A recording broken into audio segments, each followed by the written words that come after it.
Hey everybody, welcome back to the channel. Today on the table we're doing a comparison between the SIG P365 380 and the Smith & Wesson Bodyguard 2.0 380. Let's get this one going. I'm down here at Ready Gunner in Orem, Utah. These are these range guns from here, so if you're looking, they have a massive selection of guns. If you want to come down and shoot them and rent them and try them before you buy, you should do that. But I wanted to do a comparison between both of these 380s. The Bodyguard 2.0 380 being a little newer than the SIG 380, but let's go ahead and check this out.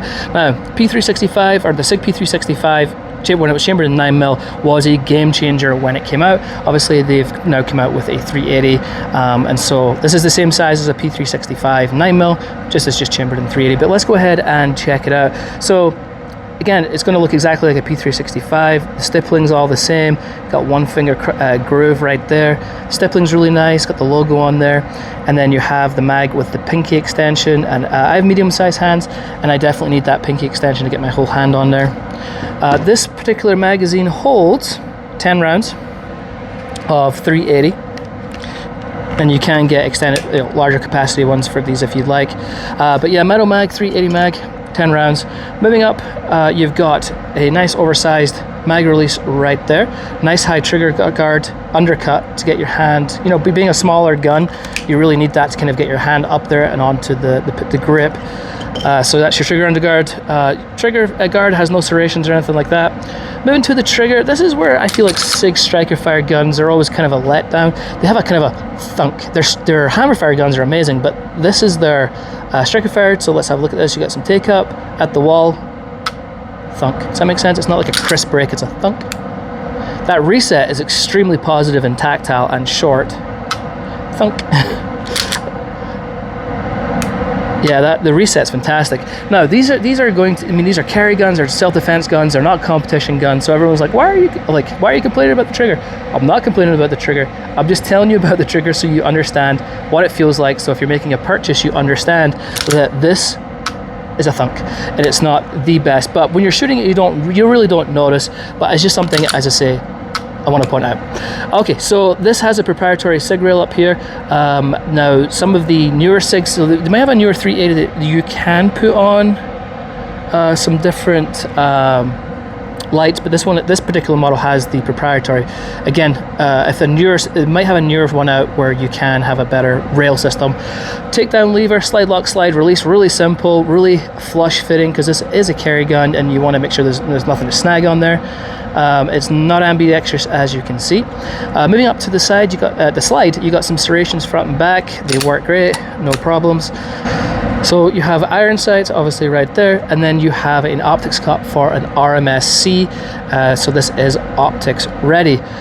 So overall, good gun, and we'll go over that more details in a second.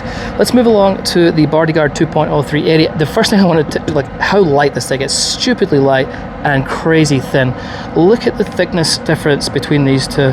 It's crazy. The Bodyguard 2.0 is noticeably thinner. Perfect for pocket. I would more so pocket carry this one than I mean, you can pocket carry this one. I would definitely pocket carry this one for sure. Anyway, all right, let's go to the bottom here. This has an extended mag in here, so it's 12 rounds. They do have flush fit mags and things like that, but this is a 12 round mag. You do have some stippling, obviously all the way around here. The front and back stippling is very aggressive, and this is actually a little smoother here, which makes sense. Feels good in hand. I would say, it's more comfortable to me than this grip here. Moving up, you have a high trigger undercut, again, which makes sense. I have medium-sized hands, even with that extended on there. I mean, I can get my hand on there, but if you have bigger hands, you're going to have a problem. Same with the P365. Bigger hands, you're definitely going to have problems with these guns. Okay, mag release right here, nice texture on there. It's you can switch it to the other side if you wish, same as the SIG. So you can switch that over. You got your trigger guard here. There's no serrations or anything like that, and there is no rail. Now, with how small this gun is and how thin it is, makes perfect sense to me. And again, I think this is going to be more of a pocket carry than anything, and you don't necessarily want to light on your pocket carry. It will just print more. Moving up, you've got your little serrations or texturing up here, so your thumb can rest on there. This is your slide takedown lever, has some nice texturing again on there, so you can push that down. Then you have your slide lock, slide release. It does stick out a little further, but it's easy to manipulate, no problems there. And then this one actually has a manual safety. Now, with a pocket carry gun, or even if you're appendix carrying and you have one in the chamber, I realize you're pointing at femoral arteries or your thigh, where you've got obviously some, if you hit some of the arteries in there, or your junk or whatever. So, you know, you get a little nervous about that, I get that. So this has two forms of safeties, right? You have the trigger safety right here. We should probably go over the trigger real fast before I actually move on. So let's do the trigger. Push the safety in, you got that little nub in there, that's to stop over travel. So you're at the wall, decent brake, reset, a little long, relatively tactile, and it's definitely audible. Not a bad trigger for a gun like this.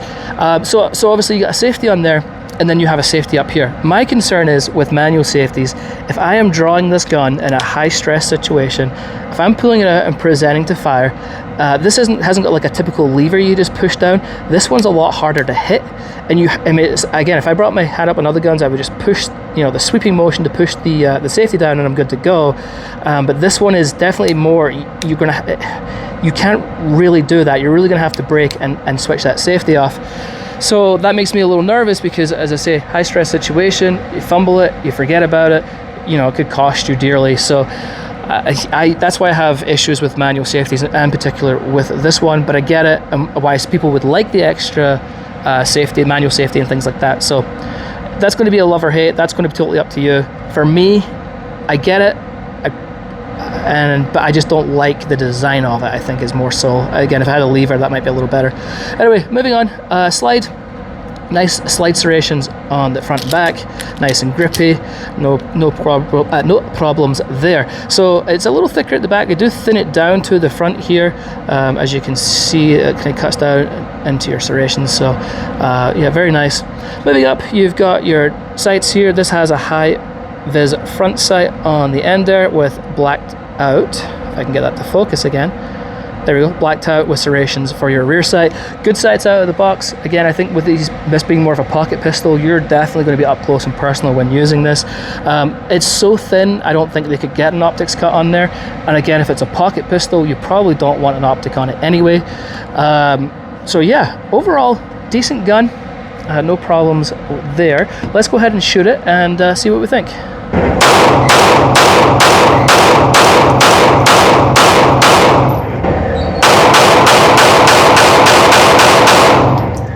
All right, I put a few rounds through these, nothing too crazy. So kind of my thoughts on this.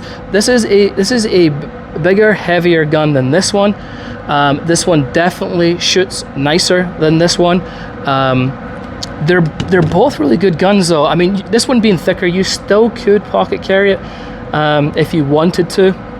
I think I'd be more inclined to maybe do an appendix carry with this, but I think you could definitely pocket carry it. This one is going to be this would be pocket carry for sure. I don't think I would appendix carry. This would be pocket carry. So they might fit slightly different roles. I mean, they're both 380, they're both tiny, they're both compact. You could probably both pocket carry, and you could probably, I mean, you might be able to find an appendix holster or something for this, but again, that would be pocket carry. If I would have to choose one, I think the feature sets are very similar. Obviously, this one has an optics cut, which is nice. I think this grip's a little nicer than this one than me, but this one shoots a lot better. I think if I was choosing one, I would probably go with the P365 380. If I wanted it solely for pocket carry, I would go with the 2.0 Bodyguard. So depends what you're looking for and what your uses are for and which one I would choose. All right, folks, that's it for me. Until next time, I'll catch you later.